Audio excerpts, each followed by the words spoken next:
आप सभी को पता है कि अभी 3-4 दिन पहले एक यूपी से आया हुआ लड़का जावेद, जो यहाँ पर कपड़े की दुकान करता है और ईद के त्यौहार पे अपने घर गया हुआ था। उसने वहाँ पर कुर्बानी के उसमें वहाँ पे जैसे यूपी में भैंस काट देते हैं, तो उसने भैंस काटी या गाय काटी, वो एक पुलिस का वो है, देखेगी पुलिस की क्या है।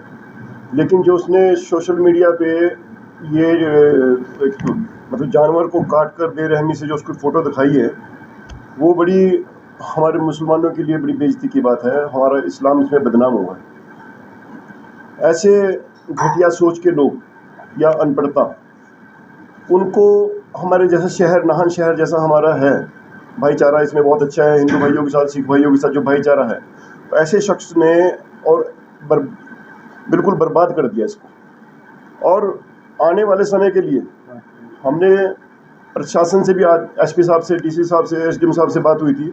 हमने उनको भी कहा है कि जो यूपी से जो लोग आते हैं, इनके आप देखो कि ये इस लायक यहाँ रहने लायक है या नहीं है। अगर नहीं है, इनको यहाँ से भगाओ, इसमें कोई बुराई नहीं है। क्योंकि देखो, जहाँ इस्लाम बदनाम होगा, वहाँ हम भी नहीं बख्शेंगे उस बंदे को। आज शहर के अंदर इतना तोड़ फोड़ हुई है, स्ट्राइक हुई है।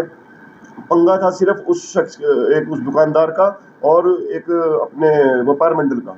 वो आपस में बैठ के सुलझा लेते या जो भी था, लेकिन वो गाय का जो मसला बना दिया गया है, या उसका, और हो भी सकता है गाय हो, वो कल एसपी साहब की रिपोर्ट आ जाएगी। अगर वो गाय काटी है उसने, तो मैं भी ये कहूँगा कि उसको फांसी दो, मारो उसको। हो सकता है मुझे मिले, मैं भी उसको मारूंगा, सच्ची बात है। क्योंकि पिछली बार भी माजरा में कांड हुआ था, भैंस कटी थी, ठीक है ना। हमने नाहन का मुसलमान कोई भी सड़क पे नहीं आया था, जबकि 11 बंदे मुसलमान वहाँ पे अरेस्ट किए गए थे, क्योंकि उसमें बाहर के लोग थे।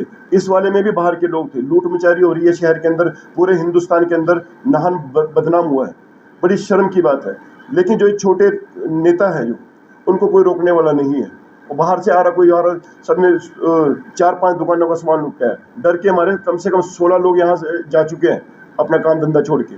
कसूर एक का था। हिंदुस्तान है, यहाँ पे कोई भी अपना काम धंधा कर सकता है, किसी भी शहर में जाके। अगर आज कुछ लोग ये कह रहे हैं कि यूपी का सभी बंदों को बाहर निकाल दो, सभी को कैसे बाहर निकाल दो? हमारे नोएडा में, यूपी में जो हिमाचल के लोग काम कर रहे हैं, उनका क्या होगा? कोई सोच नहीं रहा इस बात को, सिर्फ नारेबाजी चली हुई है, इनको बाहर करो, बाहर करो। बड़ी तकलीफ की बात है। देखिए, ऐसा है कि व्यापार मंडल की मीटिंग हुई है, उसमें एक हमारे से उनसे जो बात हुई है, उसमें ये है कि अगर कोई दुकानदार किसी को दुकान ना देना चाहे, वो एक अलग मैटर है।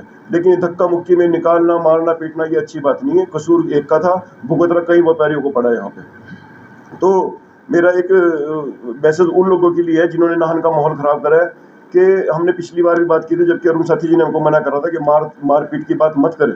लेकिन मैं आज भी वहीं पे हूँ कि ये लोग नहीं मानते, अपने फ़ायदे के लिए शहर में आते हैं और राजनीति करते हैं आके, और दंगा फसाद करते हैं। जो बाहर का बंदा अब आएगा, हमने डीसी साहब को ये बात बोल दी है, अब अगर नाहन का बंदा, बाहर का बंदा कोई नाहन आके दंगा फसाद करता है, अभी 26 तारीख को भी कुछ लोग मीटिंग करेंगे यहाँ पे, हो सकता है उनमें भी कोई शरारती बंदा बाहर से आ जाए, तो अब नाहन से बाहर हम जाने नहीं देंगे। अंजुमन इस्लामिया एक रहमदिल संस्था है, जो गरीबों का साथ देती है, हर दुख सुख के साथ खड़ी है। लेकिन अगर मेरे शहर के ऊपर बात आएगी, नाहन के ऊपर बात आएगी, हिमाचल के ऊपर बात आएगी, तो नाहन का जो मेरे साथी, हिंदू साथी भी मेरे साथ है और मुस्लिम साथी भी है, हम उनको वापस नहीं जाने देंगे। उनके यहीं पे पैर तोड़ने हमने ठीक ढंग से। फिर उनको हद हो गया, हमारे शहर को पूरे हिंदुस्तान में बदनाम कर दिया है। वहाँ ओवैसी अपनी राजनीति के लिए वो बोल रहे हैं, उधर यूपी में बाबा जी बोल रहे हैं, ठीक है ना। कोई तरीका थोड़ा है। इन लोगों को तो पॉइंट मिल गया, और अभी कन्फर्म नहीं हुआ कि वो भैंस है या गाय है। लोगों ने ऐसे बना दिया जैसे मुसलमान पता नहीं एक विलियन है, भूत है। हम लोगों की इतनी गंदी रेपुटेशन बनाई जा रही है। वजह सिर्फ एक है, हम ना पर्दे पे आते हैं, ना हम सड़क पे आते हैं, ना हम कोई तोड़फोड़ करते हैं, ना हम धरना प्रदर्शन करते हैं। हमारी इस शराफत को ये फ़ायदा उठाया जाता है कि 10-20 लोग आते हैं और हमको बदनाम करके, हमको डरा के चले जाते हैं। हम डरते नहीं किसी से, हम डरते नहीं किसी से। सिर्फ हम इज्जत करते हैं, इज्जत करते हैं उस चीज़ की कि जो हमारे यहाँ पे आपसी भाईचारा है, जिनके घरों में मैं पढ़ के बड़ा हुआ हूँ, हिंदू भाइयों घर की, मैं सिख भाइयों घर में जो पढ़ के बड़ा हुआ, सिर्फ रिस्पेक्ट उस चीज़ की है, प्रशासन की रिस्पेक्ट है। अदरवाइज ये बाहर के लोग आए और वापस जाके दिखा दे यहाँ से, मैं मान जाऊँगा उनको। तो मेरा ये कहना है, ज़्यादा बात नहीं करूँगा, लेकिन मेरा ये कहना है कि 26 तारीख को भी यहाँ एक मीटिंग है, आए अपने चाहे वो बीजेपी के हो, चाहे कांग्रेस के हो या कोई दूसरी संस्था हो, आए आराम से शहर के अंदर मीटिंग करे और अपने जो भी फैसले हो बैठ उठ के बात करके कर ले। लेकिन अगर दंगा फसाद करेंगे भैया तो वापस नहीं जाने देंगे, ये हमारा वादा है।